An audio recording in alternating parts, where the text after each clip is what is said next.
আমি Sangeeta Mukhopadhyay, Bijpur Netaji শিক্ষানিকেতনের assistant teacher. আমি class 9কে আজকে পশ্চিমবঙ্গের জলসম্পদ water resource of West Bengal এটা পড়াবো। আচ্ছা, জল হলো প্রবাহমান বা পুনর্ভব সম্পদ। আমরা সম্পদের শ্রেণীবিভাগের আগেই পড়েছি। সেই শ্রেণীবিভাগের মধ্যে একটা হচ্ছে পুনর্ভব বা প্রবাহমান। পুনর্ভব মানে ব্যবহার করলেও পুনরায় আবার আমরা রিসাইকেল করে আনতে পারি, বা প্রবাহমান, নদীর জল, পুকুরের জল, এটা একবার ব্যবহারে কিন্তু শেষ হয়ে যায় না, তাই একে প্রবাহমান বা পুনর্ভব সম্পদ বলে। মানুষ নানা প্রয়োজনে জলকে ব্যবহার করলেও প্রকৃতি তার নিয়ম অনুসারে প্রাকৃতিক পরিবেশে জলকে পুনরায় ফিরিয়ে দেয়। আমরা জানি যে জলচক্র আছে, হাইড্রোলজিক্যাল সাইকেল বলা হয়। নদী, সমুদ্র, নালা, হ্রদ, পুকুর, জলাশয় থেকে জলীয় বাষ্পের মাধ্যমে জলীয় বাষ্প মানে জল গরম হয়ে জলীয় বাষ্প হয়ে ওপরে উঠে যাচ্ছে হালকা হয়ে, এবং ওপরে উঠে গিয়ে মেঘের মধ্যে গিয়ে সেগুলো ঠান্ডা হয়ে ভারী হয়ে ধূলিকণাকে আশ্রয় করে আরও বড় হয়ে যে বৃষ্টিরূপে পড়ছে, আবার সেটা পুনরায় একইভাবে আবার বাষ্পীভবন হয়ে উঠে যাচ্ছে। এগুলো জলচক্রের মাধ্যমে আবার সেটা ফিরে আসছে। জল তাহলে পশ্চিমবঙ্গের যে জলসম্পদ, পশ্চিমবঙ্গের জলসম্পদকে দেখো আমরা জলসম্পদের যে ভাণ্ডার পশ্চিমবঙ্গে, এটা সাধারণত ভূপৃষ্ঠস্থ জল ও ভৌম জলের মধ্যেই সীমাবদ্ধ। ভূপৃষ্ঠস্থ জল মানে হচ্ছে যেটা ভূপৃষ্ঠের ওপরে থাকে, যেমন নদী, নালা, জলাশয়, সামুদ্রিক জলসম্পদ ইত্যাদি। আর ভৌম জল হচ্ছে যেটা মাটির তলায় থাকে, তাকে ভৌম জল বলে। ভূপৃষ্ঠস্থ যে জল, দক্ষিণ পশ্চিম মৌসুমি বায়ুর প্রভাবে পশ্চিমবঙ্গের উত্তর থেকে দক্ষিণে প্রচুর বৃষ্টি হয়, ফলে নদী, নালা, জলাভূমি, হ্রদ, খাল, বিল এবং নিচু জমিতে জল জমা হয়। এছাড়া পলিগঠিত সমভূমি বেশি থাকায় বৃষ্টির জল মাটির নিচে ভৌম জলের ভাণ্ডার রূপে জমা হয় প্রচুর পরিমাণে। মাটিতে বৃষ্টি হলে কি হয়, কিছু জল নদী নালা দিয়ে বয়ে যায়, আর কিছু জল মাটিতে চুইয়ে চুইয়ে নিচে গিয়ে ভূগর্ভস্থ ভূ অভ্যন্তরে জমা হয় জলস্তরে। পশ্চিমবঙ্গের মালভূমি অঞ্চলে পাথুরে জমিতে ভৌম জলের ভাণ্ডার বিশেষ গড়ে ওঠে না। পাথুরে যেগুলো জমি, সেখানে তো এই যে তোমার পার্কোলেটিং ব্যাপারটা, যে চুইয়ে পড়ে, সেই জিনিসটা তো হয় না পাথরে, সেই জন্য এখানে ভৌম জলের স্তর, মাটির নিচে জলের স্তরটা অনেক কম থাকে। আর বৃষ্টিপাত কম হওয়ার জন্য মালভূমি অঞ্চলে ভূপৃষ্ঠে ভৌম জলের স্তর কম হয়। তাহলে দুটো কারণে, পাথুরে জমির জন্য আর কম বৃষ্টিপাত কম হওয়ার জন্য। কিন্তু সামগ্রিকভাবে বিবেচনা করতে গেলে পশ্চিমবঙ্গ মোটামুটি জলসম্পদে পরিপূর্ণ থাকে। আচ্ছা দেখো, পশ্চিমবঙ্গে যে জলসম্পদের প্রধান উৎস, জলসম্পদের প্রধান উৎসগুলো হচ্ছে, যদি আমি আলোচনা করি, এগুলো হচ্ছে দেখো নদ নদীগুলি পশ্চিমবঙ্গের প্রধান জলসম্পদ রূপে চিহ্নিত করা যায়। নদ নদীর মধ্যে হচ্ছে উত্তরবঙ্গের যে নদীগুলো আছে, তিস্তা, তোর্ষা, জলঢাকা, রায়ডাক, এগুলো কি হয়, যে সবচেয়ে বেশি বৃষ্টি হওয়ার জন্য এগুলো সারা বছরই জল থাকে। প্রথমত বর্ষাকালে প্রচুর বৃষ্টি হয়, আর দ্বিতীয়ত হচ্ছে শীতকালে যখন বৃষ্টি হয় না তখনও জল থাকে। আর গরমকালে যখন এমনি তোমার পশ্চিমবঙ্গের মালভূমি বা সমভূমি অঞ্চলের নদীগুলো জল কমে যায়, তখনও কিন্তু উত্তরবঙ্গের নদীগুলো জল থাকে, কারণ এই হিমালয় পর্বতে বরফ গলা জলে পুষ্ট যে নদীগুলো, সেগুলো গরমকালেও জল থাকে। দক্ষিণবঙ্গের নদী আছে হুগলি, ভাগীরথী, এছাড়াও তোমার বড় বড় নদী ওগুলো, এছাড়া দামোদর, অনেক নদী আছে। ছোটনাগপুর মালভূমি থেকে উৎপত্তি হয়েছে, মৌরাক্ষী, অজয়, এছাড়া অসংখ্য খাল, বিল, জলাশয় ইত্যাদি। আচ্ছা, জলাশয় আছে, খাল, বিল, পুকুর, নয়নজুলি প্রভৃতি জলাশয়গুলি জলসম্পদ রূপে গণ্য হয়। এই জল কৃষিকার্যে, জলসেচের জন্য ব্যবহৃত হয়, জলাশয়ের জল। এছাড়া আছে সামুদ্রিক জলসম্পদ। বঙ্গোপসাগর হলো পশ্চিমবঙ্গের সামুদ্রিক জলসম্পদের একমাত্র আধার, বঙ্গোপসাগর। এটি বৃষ্টিপাত ঘটাতে, জলের সঞ্চয় ধরে রাখতে এবং বিভিন্ন প্রকার সামুদ্রিক সম্পদের যোগান দেয়।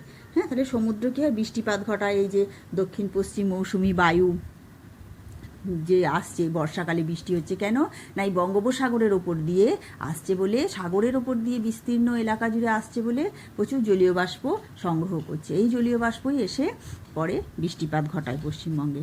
এছাড়া সামুদ্রিক জল সম্পদ, মাছ আছে, সমুদ্রের জল থেকে লবণ তৈরি করা হয়, ইত্যাদি পাওয়া যায়। তাহলে আমরা কি দেখছি যে ভূপৃষ্ঠস্থ জলের প্রধান উৎস হচ্ছে নদ নদী, জলাশয়, সামুদ্রিক জলসম্পদ, এগুলো। আর কি আছে না, ভূগর্ভস্থ জল, ভূগর্ভস্থ বা ভৌম জলও বলা হয়। এটা কি না, ভূপৃষ্ঠের নিচে শিলা বা মৃত্তিকা স্তরে যে জল সঞ্চিত হয়, ভূপৃষ্ঠের নিচে শিলা বা মৃত্তিকা স্তরে যে জল সঞ্চিত হয় তাকে বলা হয় ভৌম জল।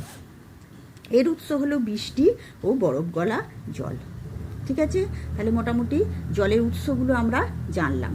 এবার আমাদের জানতে হবে যে জলের ব্যবহার, ভূপৃষ্ঠস্থ জলের বহুমুখী ব্যবহার। নোটটায় আমি জাস্ট পয়েন্টগুলো করে দিয়েছি, বইটা পড়বে তার সঙ্গে নোটটা দেখবে। হ্যাঁ, বইটা থেকে আমি পড়িয়ে দিচ্ছি আর নোটটা আমি দিয়ে দেবো PDF ফর্মে, দেখবে, তাহলে তৈরি করতে তোমাদের সুবিধা হবে। আচ্ছা, এখন যেটা আমি আলোচনা করব সেটা হচ্ছে ভূপৃষ্ঠস্থ জলের যে ব্যবহার, বহুমুখী ব্যবহার। নদ নদী, খাল, কূপ, এগুলোকে আমরা ভূপৃষ্ঠস্থ জল বলি, তো পুকুর, জলাশয়ের জল, এর যে বহুমুখী ব্যবহার। এর বহুমুখী ব্যবহারগুলি কী কী দেখো। 1 নম্বর হচ্ছে কৃষিকাজ। কৃষিকাজে আমরা জানি পশ্চিমবঙ্গ হচ্ছে একটা অন্যতম কৃষি প্রধান রাজ্য। হ্যাঁ, এই যেমন ভাগীরথী, হুগলি নদীর দুপাশের কৃষি জমিতে এই নদীর জলকে ব্যবহার করা হয়। পশ্চিমের জেলাগুলিতে নদী বাঁধের পিছন দিকে খাল কেটে জলসেচ করা হয়। তাহলে যেহেতু কৃষিপ্রধান দেশ, তাহলে ভূপৃষ্ঠস্থ যে জল, নদী, নালা, খাল, বিল, এসবের জলকে কৃষিকাজে ব্যবহার করা হয় খুব বেশি করে, জলসেচের মাধ্যমে। এছাড়া হচ্ছে পরিবহন কাজে, হ্যাঁ, ভাগীরথী, হুগলি নদী হচ্ছে অতি গুরুত্বপূর্ণ ভূমিকা গ্রহণ করে এই পরিবহনে। সুন্দরবন এলাকায় যাতায়াতের মূল পথ নদীপথই ভরসা। পানীয় ও দৈনন্দিন কাজে পানীয় জল হিসেবে নদীর জল তীরবর্তী শহরগুলি সব ধরনের চাহিদা মেটায়। যেমন দেখো, প্রত্যেকটা শহর যদি লক্ষ্য করো দেখবে এক একটা নদীর তীরে গড়ে উঠেছে। তার কারণ এই যে পানীয় জল, দৈনন্দিন কাজে যে ব্যবহার করা হয় আমাদের জল, হ্যাঁ, বাসন ধোয়া, ঘর মোছা, স্নান করা, হ্যাঁ, ইত্যাদি কাজে যে ব্যবহার করা হয়, কাপড় কাচা, এই যে বিপুল জলের যোগান, সেটার জন্য প্রচুর এই নদীর জলকে ব্যবহার করা হয় শহরগুলোতে। দেখো, দামোদরের তীরে গড়ে উঠেছে এই যে দুর্গাপুর, আসানসোল সব। আচ্ছা, শিল্পক্ষেত্রে জলের প্রচুর চাহিদা আছে। নদ নদী ও খালের জলের সর্বাধিক ব্যবহার ঘটে শিল্পক্ষেত্রে। হুগলি নদীর 2 তীরে বড় বড় কলকারখানা গড়ে ওঠার কারণ হচ্ছে নদীর জলের প্রাপ্যতা। হলদি নদীর জলের প্রাপ্যতার ওপর নির্ভর করে হলদিয়া শিল্পাঞ্চল গড়ে উঠেছে। কোলাঘাট, ব্যান্ডেল, বক্রেশ্বর প্রভৃতি তাপবিদ্যুৎ কেন্দ্রগুলি রূপনারায়ণ, হুগলি, বক্রেশ্বর নদীর জলকে ব্যবহার করে। আসানসোল ও দুর্গাপুর শিল্পাঞ্চল দামোদর নদ থেকে জল সরবরাহ করা হয়। তাহলে দেখছো প্রত্যেকটা শিল্পক্ষেত্র কিন্তু এক একটা নদীকে আশ্রয় করে গড়ে উঠেছে। তাহলে কত প্রয়োজন, শিল্পক্ষেত্রে প্রচুর জলের প্রয়োজন হয়। এছাড়া হচ্ছে বনসৃজন। হ্যাঁ, বনসৃজন মানে গাছ লাগানো। পশ্চিমবঙ্গের যে বনসৃজন বা কৃষি বনসৃজনে খাল, বিল, নদীর জলকে ব্যবহার করা হয়। মালভূমি অঞ্চলে বনভূমি গড়ে তুলতে ভূপৃষ্ঠস্থ জলকে বিপুল পরিমাণে ব্যবহার করা হয়। এছাড়া বিদ্যুৎ উৎপাদন, দামোদর নদের উপর মাইথন, পাঞ্চেত, তিলাইয়া বাঁধ নির্মাণ করে বিদ্যুৎ উৎপাদন করা হচ্ছে। আচ্ছা, এবার আমাদের ভূপৃষ্ঠস্থ জলের আমি ব্যবহারটা বললাম। এবার যেটা করতে হবে যে এখনকার যে সমস্যা, হ্যাঁ, ভূপৃষ্ঠস্থ জলের অতিরিক্ত ব্যবহারের কুফল। হ্যাঁ, ভূপৃষ্ঠস্থ জল বেশি ব্যবহার করার ফলে কি হচ্ছে দেখো, খুব ইম্পর্টেন্ট, মনে রাখবে। রাসায়নিক দ্রব্যের মিশ্রণ বৃদ্ধি। এই যে আমরা প্রচুর ব্যবহার করছি, এত জনসংখ্যা বিপুল, তার ফলে কি হচ্ছে, সেচ খালের জলে বা নদ নদীর জলে মানুষ কাপড় ধোয়া, কাচার মতো অনেক ঘরের কাজ করে। তার ফলে কি হচ্ছে না, জলে অতিরিক্ত পরিমাণে ডিটারজেন্ট মিশে যায় এবং জলের সঙ্গে রাসায়নিক বিক্রিয়া ঘটায়। দিনের পর দিন ডিটারজেন্ট মেশায় জল দূষিত, জল প্রাকৃতিক উপায়ে দূষণমুক্ত হতে পারে না। এই যে এত ডিটারজেন্ট মিশে যাচ্ছে, যে সাবান খাড়ে যে কাচা হচ্ছে, সেই জলটা কিন্তু প্রাকৃতিক উপায়ে আর দূষণমুক্ত হতে পারে না। দ্বিতীয় হচ্ছে কলকারখানার দ্বারা জল দূষণ বৃদ্ধি। হ্যাঁ, জানো আমরা সবাই জানি যে কলকারখানার যে বর্জ্য পদার্থ, বিভিন্ন কেমিক্যাল জিনিস, হ্যাঁ, বিশেষত তোমার চামড়া আর রং কারখানার যে বর্জ্য পদার্থ, সেগুলো সব নদীর জলে মেশানো হয়। শহরের মলমূত্র ইত্যাদি নিকাশি অতি মাত্রায় মানে ফেলা হয়, তার ফলে জল খুবই দূষিত হচ্ছে। কৃষি উৎপাদনে ক্ষতি। জলের পরিমাণ বেশি হলে মাটির ফুটো ফাটাগুলো বন্ধ হয়ে যায়।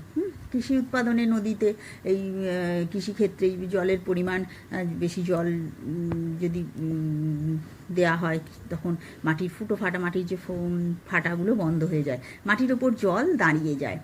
দাঁড়িয়ে গেলে কি হয়, ওই জল শুকিয়ে গেলেও মাটির যে জলের যে নুনের স্তর সেটা জমে যায়, ফলে মাটিকে ক্ষারকীয় করে তোলে। পশ্চিমবঙ্গের নদীবাঁধের পাশে জলসেচ এলাকাগুলিতে এই জন্য কৃষি উৎপাদন ব্যাহত হচ্ছে। মাটি নুন জমে গেলে, নুন স্তর জমে গেলে মাটিতে, সেগুলো কিন্তু অনুর্বর করে দিচ্ছে মাটিকে। আচ্ছা, অপচয় বৃদ্ধি। জলের অতিরিক্ত ব্যবহারে জলের অপচয় ঘটে, জলভাণ্ডার কমে যাচ্ছে। যদি বেশি ব্যবহার করি তাহলে জলের ভাণ্ডার কমে যেয়ে জল সংকট দেখা দিচ্ছে। তাহলে অতিরিক্ত ব্যবহারের কুফলগুলো কী কী? অতিরিক্ত ব্যবহারে কী কুফল হচ্ছে? রাসায়নিক দ্রব্যের মিশ্রণ বৃদ্ধি পাচ্ছে, কলকারখানা দ্বারা দূষণ বৃদ্ধি পাচ্ছে, কৃষি উৎপাদনের ক্ষতি হচ্ছে, অপচয় বৃদ্ধি হচ্ছে। এই গেল ভূপৃষ্ঠস্থ জলের ব্যবহার এবং অতিরিক্ত ব্যবহারের কুফল। এবার দেখো ভৌম জল। হ্যাঁ, ভৌম জলের বহুমুখী ব্যবহার। ভৌম জল কী কী কাজে ব্যবহার করা হয়? অবশ্যই এটা কৃষিকাজে ব্যবহার করা হয়। পশ্চিমবঙ্গের যেসব অঞ্চলে খাল বা নদ নদীর জলের সুবিধা নেই, যেখানে চট করে খাল বা নদ নদীর জল পাওয়া যায় না, এবং ভৌম জলতলের অবস্থান ভূপৃষ্ঠ থেকে 15 মিটার গভীরে হয়, মানে খুব কাছেই পাওয়া যায় জলটা, ভূ অভ্যন্তরে যে ভৌম জলটা সেটা খুব কাছেই পাওয়া যায়, আর নদী খালবিল নেই, সেই সব অঞ্চলে নলকূপের মাধ্যমে বেশি জলসেচ করা হয়। যে টিউবওয়েল, ডিপ টিউবওয়েলের মাধ্যমে জল তোলা হয়, জানো, হ্যাঁ, চাষ করা হয়। আচ্ছা, আর হচ্ছে পানীয় জল। হ্যাঁ, ভৌম জলের সর্বাধিক ব্যবহার সেচের জন্য হলেও পানীয় জল হিসেবে এর গুরুত্ব অনেক বেশি। হ্যাঁ, সেচের জন্য আমরা প্রচুর জল তুলে ফেলি মাটির তলা থেকে, কিন্তু পানীয় জল কিন্তু এর ব্যবহার সবথেকে গুরুত্ব অনেক বেশি। মানে এত পিওর জল, চট করে তুমি নদীর জলকে অনেক ট্রিটমেন্ট করতে হয়, কিন্তু আমরা জানি ভূগর্ভের জল মোটামুটি ডাইরেক্টই খাওয়া চলে। আচ্ছা, এটা হচ্ছে গৃহস্থালির কাজে, রান্না, জামা কাপড় কাচা, স্নান, ঘর পরিষ্কার ইত্যাদি গৃহস্থালির কাজে ভৌম জলকে ব্যবহার করা হয়। আচ্ছা, এবার ভৌম জলের অতিরিক্ত ব্যবহারের কুফল। ওগুলো গেল ব্যবহারগুলো, কৃষিকাজে, পানীয় জলে, গৃহস্থালির কাজে। আর অতিরিক্ত ব্যবহারের কি কুফল? এখন সবাই জানো এটা, যে আর্সেনিকের পরিমাণ বৃদ্ধি। হ্যাঁ, নদিয়া, মুর্শিদাবাদ, মালদা, উত্তর ও দক্ষিণ দিনাজপুর, বর্ধমান, হাওড়া ও হুগলি জেলায় চাষের জন্য প্রচুর পরিমাণে ভৌম জল তুলে নেওয়ায় জলে ক্রমশ আর্সেনিকের পরিমাণ বেড়ে যাচ্ছে। জল কি হয়, মাটির তলায় তো জলের মধ্যে সমস্ত কিছু মিনারেলস, এগুলো সব একটা নির্দিষ্ট পরিমাণে থাকে। এবার জলটা যদি বেশি পরিমাণে তুলে নেওয়া হয়, ওই রকের মধ্যে হয়তো কিছু মিনারেলস, তখন কি হয়, ওই পরিমাণগুলো জলে বেড়ে যায়। আর্সেনিক ইত্যাদি, যে নাইট্রেট, এই পরিমাণগুলো বেড়ে যায়। তখন সেই জলটা যখন তুলে খাওয়া হয় বা ব্যবহার করা হয়, তখন অনেক দুরারোগ্য ব্যাধি হয়, যেমন ওই ব্ল্যাক ফুট, ক্যান্সার রোগ ইত্যাদি হয়। ফ্লুরাইড জাতীয় যৌগ বেড়ে যাচ্ছে। আচ্ছা, নোনা ভাব বৃদ্ধি। মাটির নিচে থেকে অতিরিক্ত জল তুলে নেওয়ায় নোনা জল নোনতা হচ্ছে। হ্যাঁ, অতিরিক্ত জল যখন তুলে নেওয়া হচ্ছে, তখন জল কিন্তু নোনতা হয়ে যাচ্ছে। এর ফলে ওই লবণাক্ত জল চাষের অযোগ্য হয়, পানীয় জলের সংকট দেখা দেয়। এই প্রকার জলে চাষ করলে জমির মাটিতে নোনা ধরে যায়। এই নোনা জলে চাষও করা হয় না, নোনা ধরে যায়। চাষের জমি বন্ধা জমিতে পরিণত হয়, মানে আর ফসল হয় না। নদিয়া, বর্ধমান জেলায় এরম সমস্যা প্রকট। আর ভূমির অবনমনের সম্ভাবনা বৃদ্ধি। অবনমন মানে ধসে যাওয়া, ভূমি বসে যাওয়া, নিচে বসে যাচ্ছে। অতিরিক্ত ভৌমজল উত্তোলনের ফলে ভূমির অবনমন ঘটার সম্ভাবনা বেড়ে যায়। হ্যাঁ, অতিরিক্ত ভৌমজল উত্তোলনের ফলে ভূমির অবনমন ঘটার সম্ভাবনা বেড়ে যায়, মানে ভূমি বসে যায়। হ্যাঁ, যেমন কলকাতা ও পার্শ্ববর্তী পার্শ্ববর্তী অঞ্চলে ভবিষ্যতে ভূমির অবনমন ঘটতে পারে। ফোর্থ হচ্ছে ভৌম জলতলের উচ্চতা হ্রাস। অতিরিক্ত জল যদি তুলে নেওয়া হয় ভৌম জল, তাহলে অনিয়ন্ত্রিত উত্তোলনের ফলে ভৌম জলের উচ্চতা হ্রাস পাবে। তাহলে তোমাদের খুব ইম্পর্টেন্ট এই টপিকটা আমি কেন আলোচনা করলাম, যে এটা খুব কন্টেম্পোরারি টপিক। এখন জলসংকট জানো একটা বার্নিং ইস্যু, হ্যাঁ, জলসংকট সব জায়গায়, মানে তোমার নর্থের কান্ট্রিগুলো কয়েকটা জায়গায় জলসংকট এত তীব্র আকার ধারণ করেছে যে মানে আশা করা হচ্ছে যে 2030 সালের মধ্যে এটা চরম আকার ধারণ করবে, বিশেষত পানীয় জলের সংকট। সেই জন্য এই চ্যাপ্টারটা কিন্তু খুব ভালো করে পড়বে, হ্যাঁ, এর থেকে কোশ্চেন আসবে, হ্যাঁ। ভূপৃষ্ঠস্থ জলের অতিরিক্ত ব্যবহারের ফলে কি ক্ষতি হয়, ভূগর্ভস্থ জলের অতিরিক্ত ব্যবহারের ফলে কি ক্ষতি হয়, জলের উৎস। আচ্ছা, একটা তোমাদের তথ্য দিয়ে দিই, যেটা আমি নোটে লিখেছি, দেখো। আমাদের যে জল সম্পদ তাকে মোটামুটি যে আমরা যে ক্ষেত্রগুলো ব্যবহার করি সেটাকে আমি একটু বলে দিয়েছি। দেখো, কৃষিক্ষেত্রে হচ্ছে 69% জল ব্যবহার করা হয়, হ্যাঁ, কৃষিক্ষেত্রে বলতে জলসেচ করে। আচ্ছা, শিল্প বিদ্যুৎ উৎপাদনে 22%, পানীয় গৃহস্থালির কাজে 8%, আর অন্যান্য কাজে 1% জল ব্যবহার করা হয়। তাহলে এইভাবে টোটাল জলকে ব্যবহার করা হয়। দেখো, কৃষিক্ষেত্রে প্রায় 70% জল ব্যবহার করা হয়, তারপর শিল্পে, তারপর পানীয় গৃহস্থালি, তারপর অন্যান্য কাজে। তোমাদের পিডিএফে নোটটা আমি দিয়ে দেবো, কিন্তু শুধু জাস্ট পয়েন্টগুলো দেবো, তোমরা বইটা থেকে পড়ে নেবে, হ্যাঁ। এই পয়েন্টগুলো মনে রাখলেই কিন্তু তোমাদের অনেক কিছু হয়ে যাবে, এত ডিটেলে লেখা সম্ভব নয়, একটু পয়েন্টগুলো দিয়ে নোটটা দিয়ে দেবো। ঠিক আছে, পড়ে নেবে ভালো করে, নোটটাও দেখবে আর এই ভিডিওটাও শুনবে।